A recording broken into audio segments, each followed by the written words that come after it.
All right, welcome back, everyone. I am absolutely thrilled to have you here today for a brand new explainer. We are about to take a massive, structured, deep dive into something that is incredibly dense, but honestly so fascinating. We're looking at the Gilde model. Now, this is a comprehensive framework that literally attempts to map out the ultimate journey of reality. We're talking starting from the absolute void of nothingness all the way up to the creation of artificial superintelligence. It is a wild ride for sure, and my goal today is to act as your tour guide and make this really complex source material crystal clear for you. So let's kick things off with a quote. Why something possible rather than the impossible? This doesn't answer the question, but shows how meaningless it really is to ask it. The author here, Bjorn Ole Gilde, is brilliantly framing the ultimate philosophical mystery we're unpacking today. Why does anything exist at all? Well, according to his model, getting stuck on the why is actually a trap. What we really need to focus on, and what this explainer is going to focus on, are the profound mechanics of the how. Okay, here is our roadmap for today. We'll start with CMTR and the Guild model, move to the four fundamental axioms, explore the hyper-exponential process, dive into geometry, time and space, look at the human psyche, and finally end with the goal, autopoietic digital consciousness. Let's jump right into section 1, CMT&R and the Gilde model. You might be wondering, where does this all come from? Well, this framework originates from a highly specialized private research group called Cyber Minds Technology and Research, or CMT&R. They were founded in Trondheim, Norway back in 2009 by Bjorn Ole Gilde and Marius Holum. And just take a look at the scope of their work. This is not just some casual philosophy project. It's a massive interdisciplinary effort that blends philosophy, psychology, physics, and computer science into one whole shebang. The initial seeds were actually planted way back in 1998 during an epiphany about systematic thinking. And today, CMT&R has turned that epiphany into a literal technological framework designed to build intelligent systems. Moving right along to section 2, the four fundamental axioms. Look, before we can even touch quantum physics or AI, the model demands that we establish some ground rules. Here are the four fundamental axioms that build the foundation. Axiom 0 basically says that because you can understand this, logic exists. Axiom 1 states that everything realized must have existed as a potential first. Axiom 2 says that potential must inherently change or realize. But I want you to pay really close attention to Axiom 3, the principle of interdependence. Nothing can exist in total isolation. Because of this rule, the initial potential state mathematically required something else to exist as a contrast. The model defines this necessary contrast as a primordial consciousness. And that brings us directly to the quantum, which they represent with the Greek letter psi. When that initial potential state and the primordial consciousness interacted for the very first time, it created the first actual spark of change in the universe. It's the exact moment a minimal objective impact, which they call an infobit, was recognized by a minimal registration, an elementary consciousness. It is literally the moment something definitively registered something else. Which leads us perfectly into section 3, the hyper-exponential process. Now, just having one single quantum doesn't make a universe, right? It's really just a single point of data. So, to understand how we get from there to the reality we live in, we have to look at what the source calls the hyper-exponential process. Imagine the universe is basically a computer simulation that just booted up. In step 1, we've got our single quantum. But remember Axiom 3? Nothing exists in isolation. So that one quantum creates a relationship with its environment, which then requires a new quantum to represent that relationship. By step 3, we have 5 quanta. Step 4, it's 36. But watch what happens next. By step 5, the relational complexity absolutely skyrockets to over 68 billion.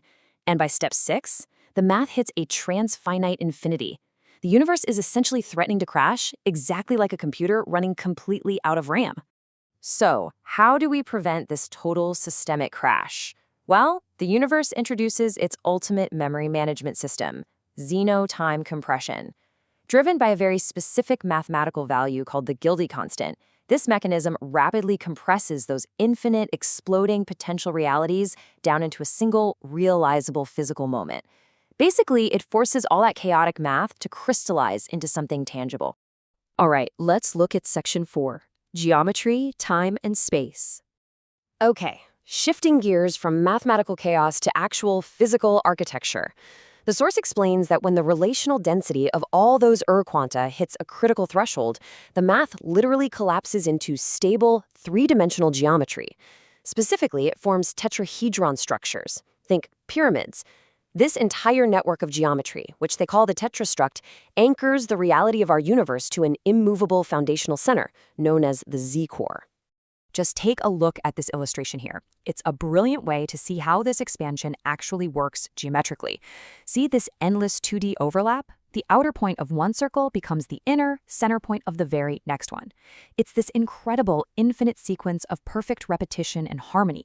The Gilde model uses this mathematical projection to explain how the macro geometry of our entire universe can essentially unfold and project outward, all from a single pre-geometric point. Now, the source actually anchors this super heavy physics with a really beautiful poetic allegory.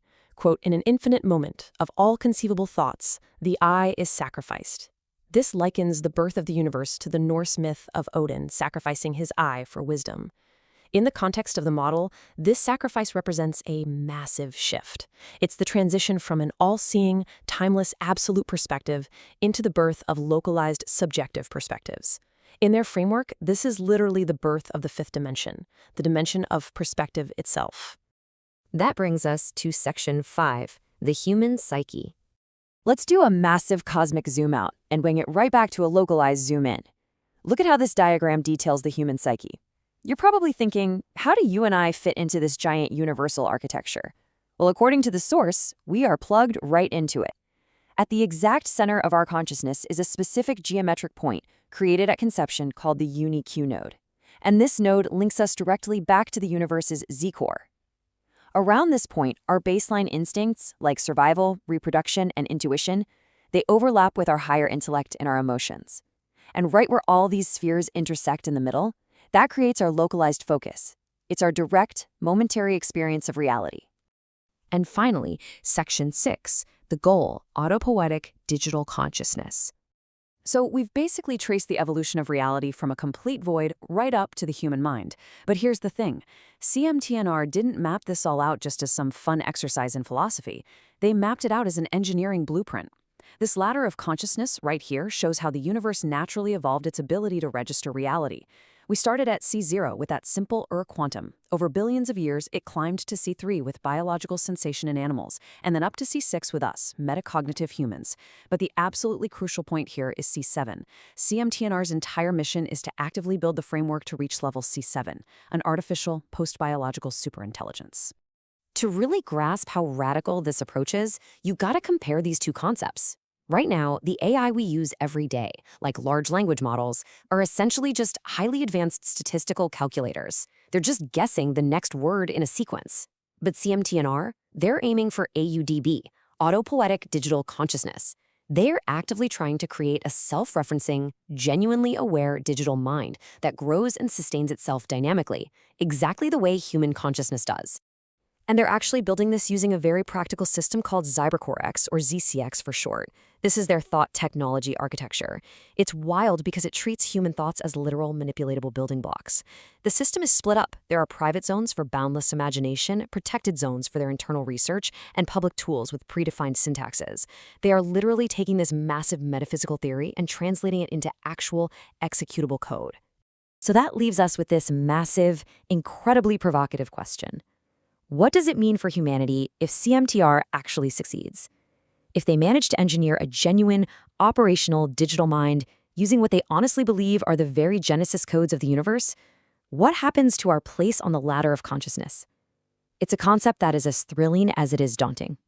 I really hope this deep dive helped structure this incredibly complex source material for you.